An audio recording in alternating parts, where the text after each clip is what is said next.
Je vous dirai ce qu'il a fait pour mon âme.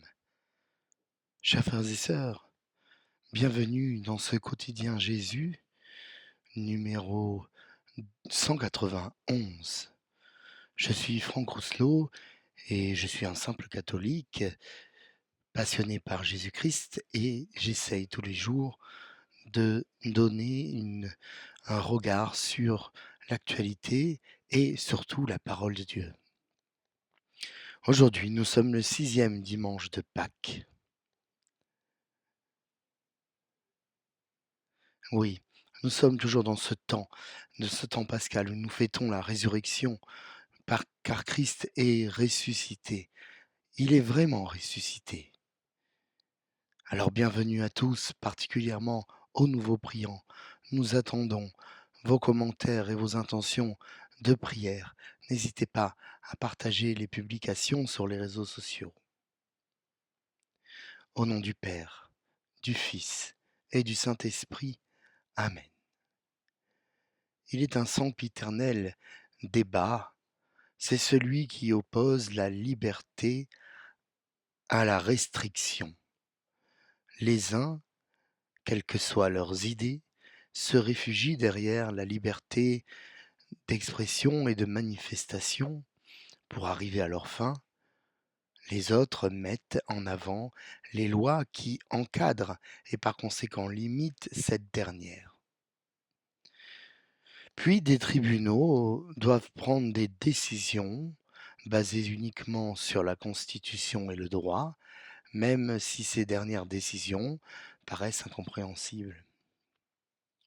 Moi, je pense qu'il est légitime de poser une limite à ce qui est acceptable et ce qui ne l'est pas. Nous le savons, ce qui ne l'est pas.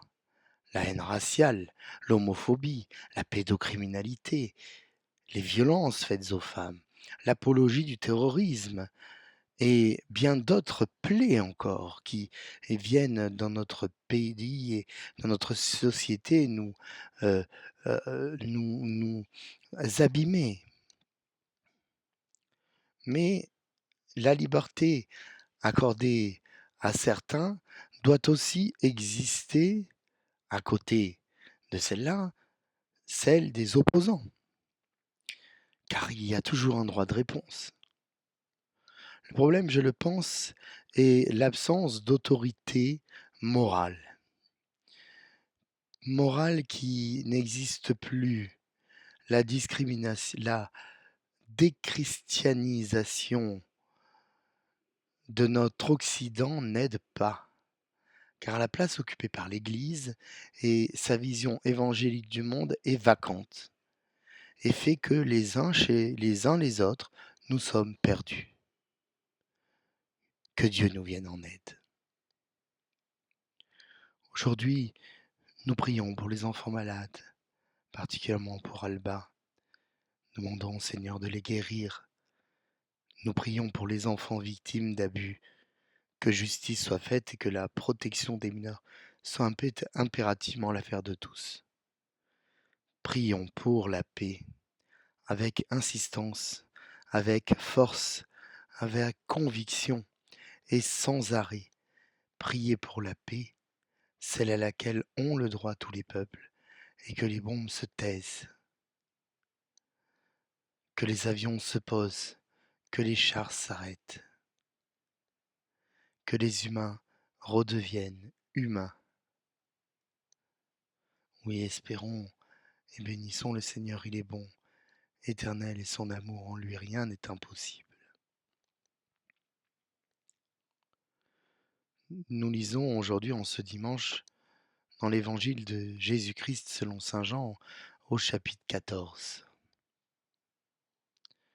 En ce temps-là, Jésus disait à ses disciples, « Si vous m'aimez, vous garderez mes commandements.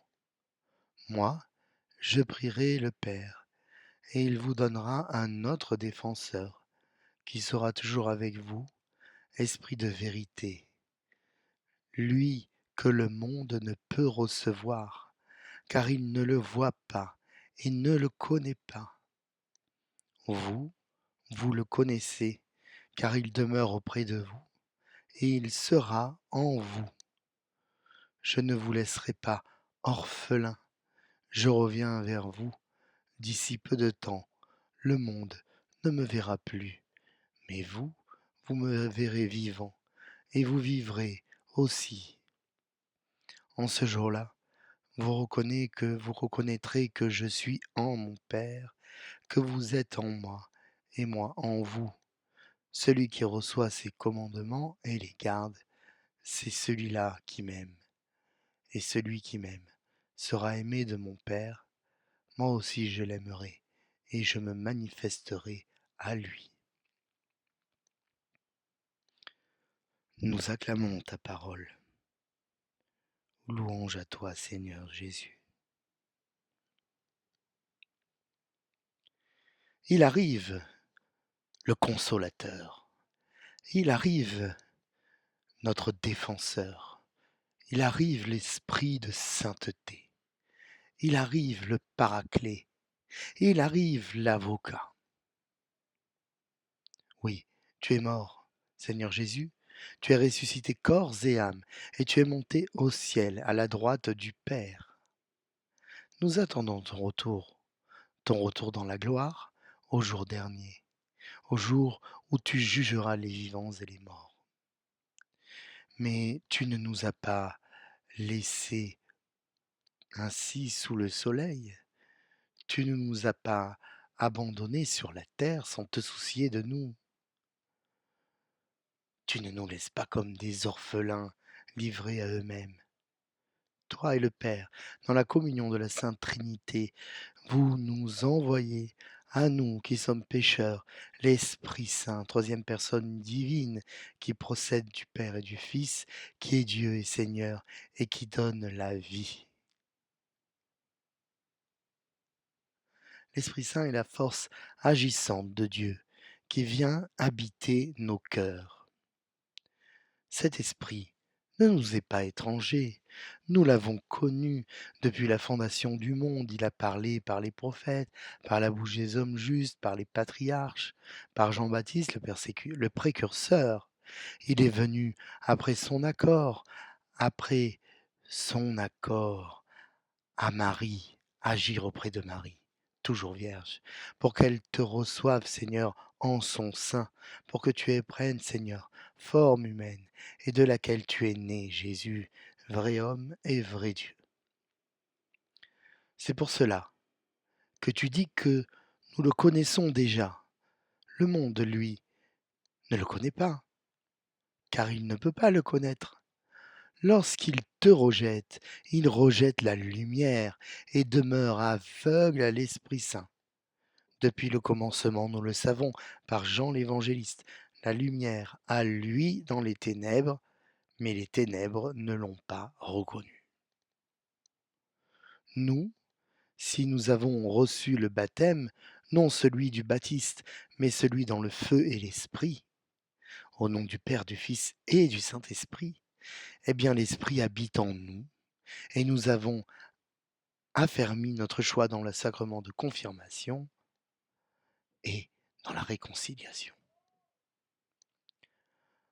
Parce que tu continues de te faire chair dans l'Eucharistie et par l'Eucharistie en nous, parce que tu as planté ta tente en nous, parce que nous accueillons dans nos cœurs l'Esprit Saint, nous sommes temple, et dans le sein des saints de notre âme, tu es. Alors nous devons tout faire pour être dignes de te recevoir, nous devons appliquer tes commandements. Toi qui es Dieu, ne jamais te nier face aux accusations de certains ou aux contradicteurs dont les propos, s'ils nous visent pour ton saint nom et notre attitude envers lui, sont pour nous un baume et non un déshonneur, car nous aurons agi selon ta volonté, et notre attitude sera restée droite. Oui, il vient l'Esprit Saint, comme il s'est répandu dans l'Église primitive des apôtres, par la grâce des conversions des enfants de la maison d'Israël et de ceux des nations. comme les apôtres. Les évêques et les prêtres nous imposent les mains, nous transmettent cet héritage qui court d'âge en âge et qui n'aura jamais de fin. Préparons notre cœur, purifions notre âme, car bientôt la Pentecôte, fête de l'esprit de sainteté. Oui, il est déjà là l'esprit, mais nous voici raffermis par les sacrements de la liturgie, qui ne sont pas des œuvres d'ornement, mais la manifestation mystique de l'Église, corps du Christ, Christ qu'il a voulu ainsi. Amen. Alléluia.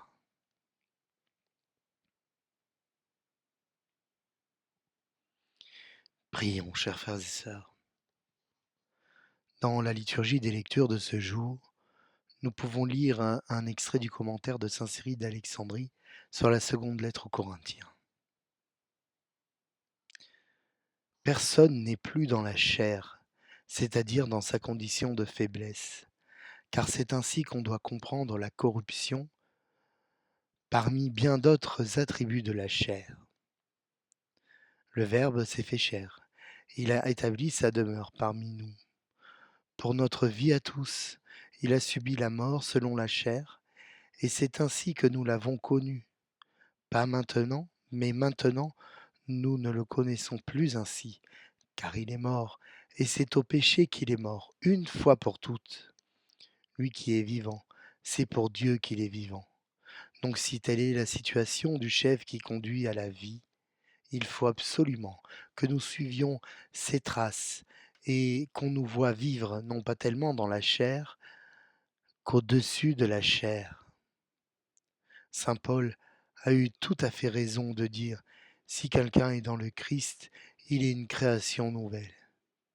Le monde ancien s'en est allé, un nouveau monde est déjà né. » Fin de citation. Oremus. Dieu Tout-Puissant, accorde-nous en ces jours de fête de célébrer avec ferveur le Christ ressuscité, que le mystère de Pâques, dont nous faisons mémoire, reste présent dans nos vies et le transforme par Jésus le Christ notre Seigneur. Amen. Confions-nous à Marie en ce mois de Marie. Je vous salue Marie, pleine de grâce, le Seigneur est avec vous. Vous êtes bénie entre toutes les femmes et Jésus, le fruit de vos entrailles, est béni. Sainte Marie, Mère de Dieu, priez pour nous pauvres pécheurs, maintenant et à l'heure de notre mort. Amen. Gloire soit au Père, au Fils, au Saint-Esprit, comme il était au commencement, maintenant et toujours, et pour les siècles des siècles. Amen. Ô mon Jésus, pardonne-nous nos péchés, préserve-nous du feu de l'enfer, et conduis au ciel toutes les âmes, surtout celles qui ont le plus besoin de ta divine miséricorde. Notre-Dame de la paix, priez pour nous. Notre-Dame de la paix, priez pour nous. Notre-Dame de la paix, priez pour nous. Notre-Dame de tous les peuples, priez pour nous. Notre-Dame de Fatima, priez pour nous. Notre-Dame de Lourdes, priez pour nous. Notre-Dame de France, priez pour nous. Saints anges gardiens, veillez sur nous. Chers frères et sœurs, je vous souhaite à toutes et à tous un bon dimanche, jour de la résurrection, en ce temps pascal de la résurrection. Bientôt arrive la Pentecôte, une grande fête pour nous. Alors, je vous souhaite un dimanche ensoleillé, et s'il n'est pas ensoleillé comme j'ai la chance ici, qu'il soit ensoleillé dans vos cœurs, car c'est cela qui compte le plus. Demandons au Seigneur qu'il nous bénisse et qu'il nous garde, lui qui est Père, Fils et Saint-Esprit. Amen. Dans la paix de notre Seigneur Jésus-Christ, très chers frères et sœurs, je vous dis à demain.